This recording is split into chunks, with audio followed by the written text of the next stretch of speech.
All right, you're welcome to Kwame Affair Exclusive.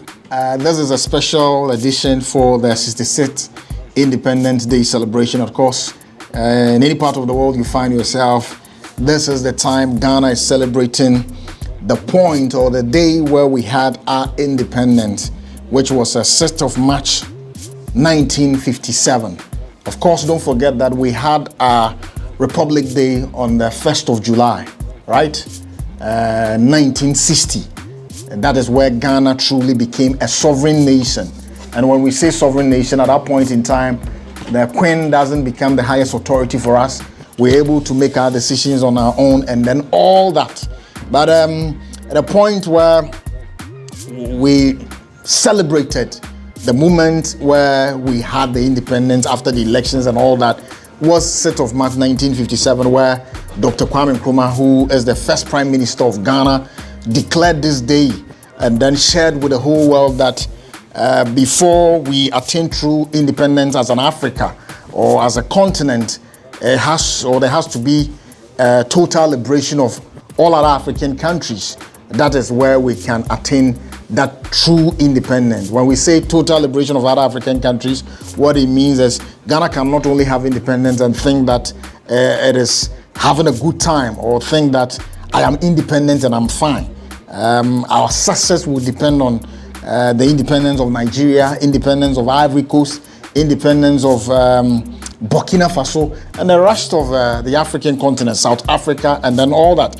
So you realize that in his quest to unite Africa, that was the intention of ensuring that economic-wise, we are able to trade among ourselves without any obstacle. His intention was for us to get a common constitution, a common standby military that was going to guide us even when there is an external aggression, where we can make our decisions on our home, and then a lot more. And so when you listen to that iconic speech Dr. Kwame Nkrumah made at UN, these were things he spoke about. But let's still focus, or let's come back to the independence of Ghana. And then there is an issue around the independence of Ghana that has become controversial. And then that is what I want to talk about at this point in time. Of course, it's been an issue that has been going on, or people do talk about it. But you know, when somebody in authority or somebody with that level of respect, somebody who has been in government before and then has become the Chief Justice of Ghana, I'm talking about Sophia Akuffo. Trumpeting such an issue gives it some spotlight, and then it brings it back into the media domain for us to talk about that issue again and again. Now, I will take you to what Madam Akuffo has said about Ghana's independence, and he feels that at this point of our economic journey, where the country is so much challenged, with so much debt to pay, and then struggling economically, we would have to adapt the former Tanzania President Magufuli's idea of stopping the independence or using the independence money to actually invest in infrastructure. And then according to the former Chief Justice, Madam Sophia Akuffo, she's of the view that instead of spending so much money on Independence Day, instead of the so much budget which goes into our Independence Day celebration, she's of the view that we should use that money to rehabilitate a deprived district school or hospital, and probably name that hospital an independent hospital. And then this will be a positive cause compared to what we've been doing these days. And it has generated a lot of controversy. We'll go and then listen to what she really said and then come back and have a conversation on it on this particular day where Ghana is celebrating its Independence Day, currently at the Volta region of Ghana.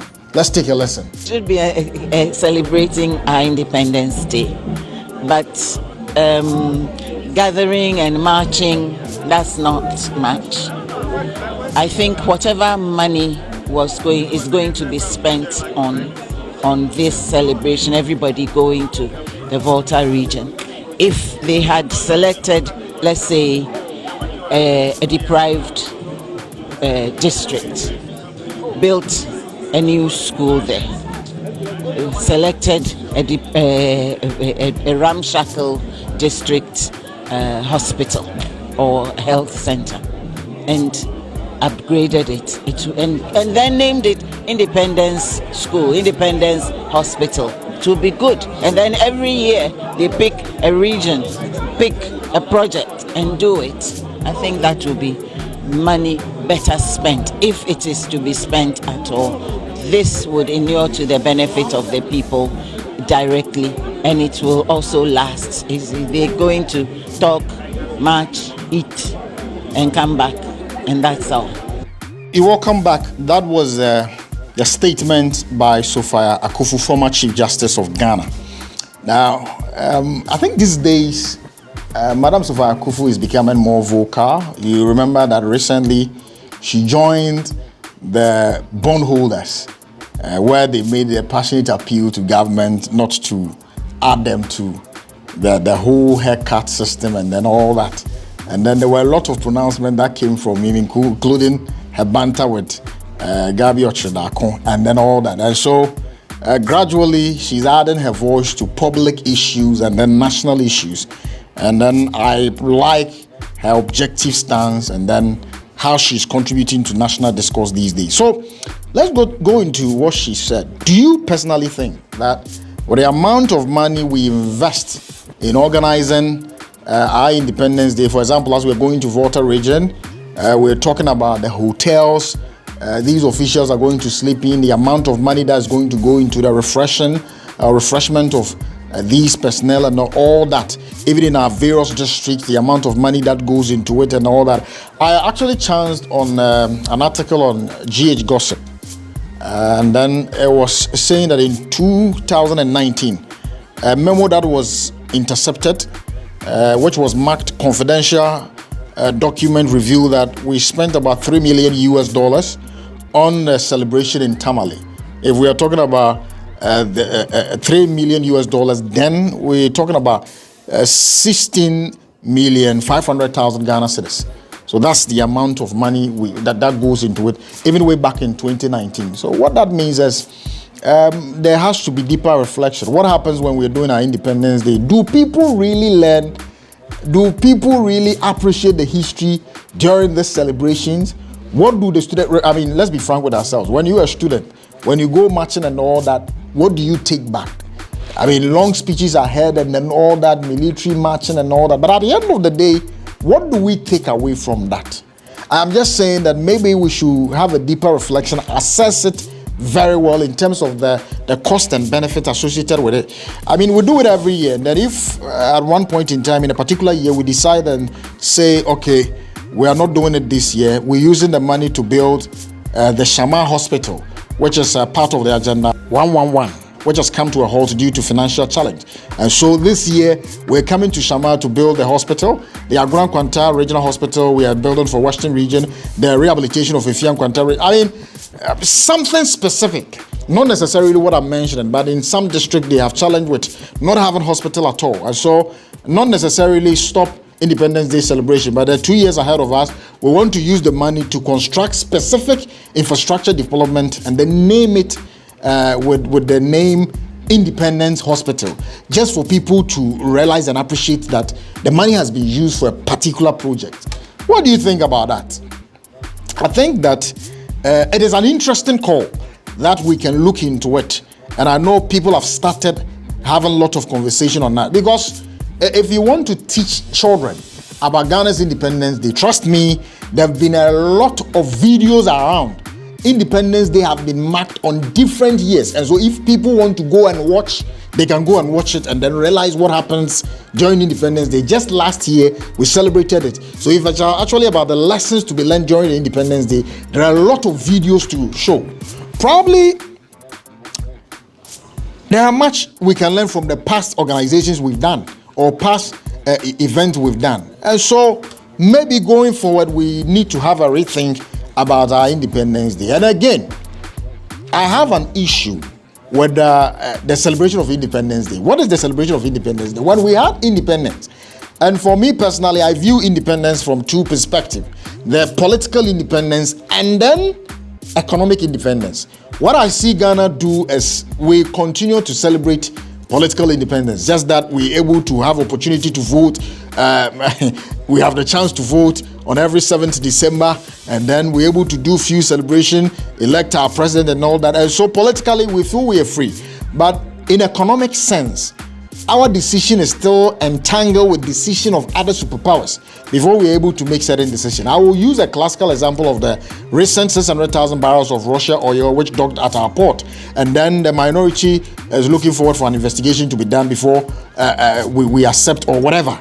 You see, at the end of the day, when European Union tells us that you can accept any oil from Russia, Ghana would have to heed to it because of our economic agreement we have with the European Union. Now, when you are in this equation, it becomes very difficult to make an independent economic decision that will benefit the country. So at the end of the day, Ghana is unable to make independent economic decision, especially when it hurts its paymasters. So what we keep on celebrating, we're doing celebration where economic agreement, our oil agreement, we seem not to even have 50% in it, less than 15%, which is worrying. You understand? In terms of the resources we have in our country, how are we able to have control or a better charge of these resources we have in our country? So what kind of independence are we celebrating? Are we celebrating independence that makes it possible for us to vote, or an independence that makes it possible to command our resources and then have a lion's share of our resources? This is what I'm talking about. So in as much as we celebrate this Independence Day, we have to appreciate the economic side. That is where we have to be fighting towards, because it is very pathetic where our economic decisions will have to be approved by these superpowers before we move. I mean, for example, as we speak, Ghana is struggling to attain an IMF deal of $3 billion to support our economy. I mean, money we've spent in so many forms in Ghana, we're now struggling. It's pathetic. So today, as an Independence Day, for me personally as Ghanaian, I am not happy. I'm not happy not necessarily because of the government who is in power. I'm just not happy because of how we have managed our economic affairs from the Fourth Republic up to this time. And then we've demonstrated that economically we can be free. And then we keep on following these paymasters every day. And then we're just demonstrating in Ghana that we have independence, we're going to vote. It's more or less like we vote and somebody controls affairs for us. Yet the domestic political parties are acting as if they're in charge. But deep down, they know they are not in charge. May God bless us all. This is the message I have for our Independence Day celebration. It's Kwame Ofer exclusive. Subscribe. We have more coming on day-to-day basis. National issues that happens, breaking news that happens. If there is a need, I'll come in and then share my perspective for you. It has to be as objective as I can. If you also have any view or opinion you want to share, the comment section is there. Drop it and let's all build the country together. Kwame Ofer exclusive. Subscribe, like, and share. Tell a friend to go like, subscribe, and share. Bye-bye.